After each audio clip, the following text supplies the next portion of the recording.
42 साल का एक लड़का होता है। उसकी शादी एक 33 वर्ष की लड़की जिसका नाम सायमा होता है उससे तय हो जाती है। दोस्तों, कुछ समय बाद शादी नज़दीक आ जाती है। शादी नज़दीक आने के बाद जो लड़का वाला होता है वह बारात लेके लड़की के घर पहुंच जाता है। घर पहुंचने के बाद दोस्तों वहाँ शादी की सारी रस्में होती हैं।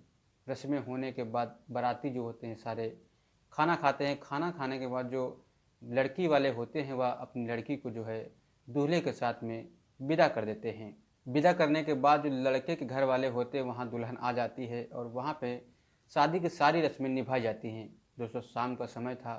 दुल्हन दोस्तों अपने कमरे में बैठी हुई थी और उसी कमरे में वही लड़का पहुँच जाता है। पहुंचने के बाद दोस्तों सुबह जब होती है तो लड़के की मौत हो जाती है। दोस्तों, जो रात थी वो लड़के की पहली ही सुहाग रात थी। नमस्कार दोस्तों, मैं चंदन, आप देख रहे हैं क्राइम इंडिया तक। दोस्तों, अगर आपने हमारे चैनल को सब्सक्राइब नहीं किया है तो हमारे चैनल को सब्सक्राइब जरूर कर लें। अमरोहा में 42 साल के दूल्हे की हार्ट अटैक से दोस्तों मौत का मामला दोस्तों सामने जब आता है। सुबह शनिवार रात दूल्हे का निकाह हुआ था। फिर सभी लोग दुल्हन को लेकर घर आए थे। इसके बाद घर में निकाह के बाद दोस्तों शादी की जो सारी रस्में होती हैं वो निभाई जाती हैं। रविवार का दिन था और सुबह का समय था। करीब 4 बज रहे थे। दूल्हे के सीने में अचानक से दर्द उठता है। घर वाले जो होते हैं वह घबरा जाते हैं और दूल्हे को तुरंत अस्पताल ले जाया जाता है, जहां डॉक्टर ने उसे मृत घोषित कर दिया था। दूल्हे का आज रविवार को दावते वलीमा होना था। इस घटना के बाद दुल्हन बदहवास सी है। दोस्तों, आइए जानते हैं इस पूरी घटना के बारे में कि आखिर उस रात में क्या हुआ था। मोहल्ला नौगजा में परवेज आलम उर्फ गुड्डू, जिसकी उम्र 42 साल होती है, वह वहीं पर रहता था।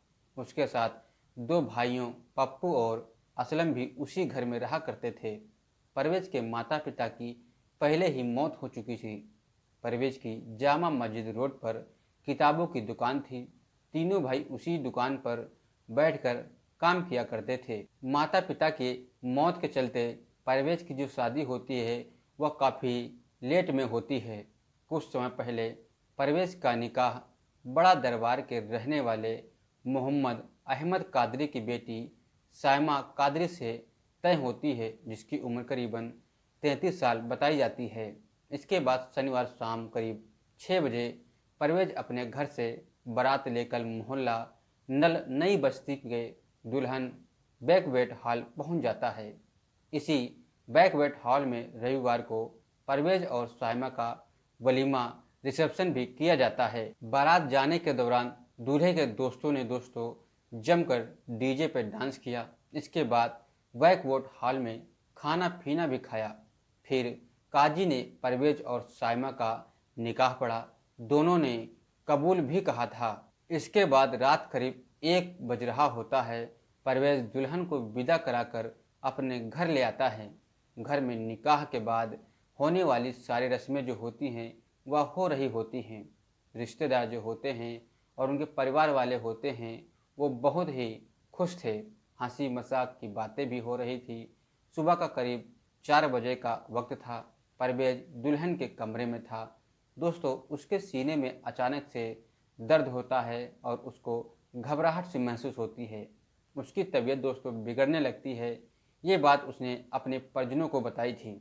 इसी बीच वह जमीन पर गिर पड़ता है। जब यह बातें उस लड़के के घर वाले सुनते हैं तो घर वाले तुरंत परवेज को लेकर अस्पताल दौड़ कर ले भागते हैं। वहाँ डॉक्टरों ने परवेज की जांच करके उसे मृत घोषित कर दिया था। ये खबर सुनते ही दुल्हन जो होती है वह बदहवस हो जाती है। परवेज की मौत से परिवार में कोहराम मच जाता है। घर वालों का रो रो कर बुरा हाल हो जाता है। रविवार को परवेज को सुपुर्द खाक दोस्तों कर दिया जाता है। दोस्तों, वार्ड सभासद मोहम्मद शहजाद ने बताया कि उन्हें कोई भी बीमारी नहीं थी, वो स्वस्थ व्यक्ति थे। अचानक उनकी तबीयत बिगड़ी और हार्ट अटैक से उसकी मौत हो गई। दोस्तों, आखिर क्या थी वजह? दोस्तों, कमेंट में ज़रूर लिखें। मिलते हैं दोस्तों आपको किसी दूसरी वीडियो के साथ। तब तक के लिए